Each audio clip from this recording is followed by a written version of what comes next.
പലപ്പോഴേ നമ്മള് ജീവിതത്തിൽ നോക്കിക്കഴിഞ്ഞാൽ ഒരു 2-3 തരത്തിലുള്ള ആൾക്കാരെ നമുക്ക് കാണാൻ പറ്റും. ഒന്നാമത്തെ ആൾക്കാർ എന്തെന്നറിയാവോ? അവര് ജോലി എടുക്കാൻ തുടങ്ങുമ്പോൾ തന്നെ അവരുടെ വരുമാനത്തെ അവരെന്ത് ചെയ്യുമെന്നറിയാവോ? SIP-യിലേക്ക് ഇൻവെസ്റ്റ് ചെയ്യും, ഷെയർസിലേക്ക് ഇൻവെസ്റ്റ് ചെയ്യും. അവർ ഇന്റലിജന്റ് ആയിട്ട് അധികം അവരുടെ വളരെ ചെറിയ രീതിയിൽ അവർ സ്പെൻഡ് ചെയ്യും. മോർ മണി ഓൾമോസ്റ്റ് അസറ്റ് ക്രിയേഷനിലേക്ക് കൊണ്ടുപോകും. അത് ഏറ്റവും ഇന്റലിജന്റ് ആയിട്ടുള്ളൊരു കാര്യമാണ്. കാര്യം എന്താ വെച്ച് കഴിഞ്ഞാൽ അവർക്ക് നല്ല വെൽത്ത് ഉണ്ടാക്കാൻ പറ്റും. അവരുടെ ലൈഫിൽ വളരെ ക്വാളിറ്റി ഉള്ള രീതിയിലേക്ക് ജീവിക്കാൻ പറ്റും.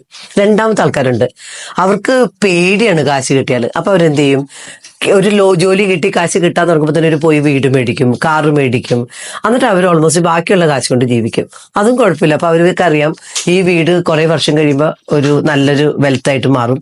എനിക്ക് ഒരു അത്യാവശ്യം ജീവിക്കാനുള്ള വഴി ഈ വീട്ടിൽ നിന്ന് കിട്ടും. അതും വളരെ നല്ല കാര്യമുള്ള കാര്യമാണ്.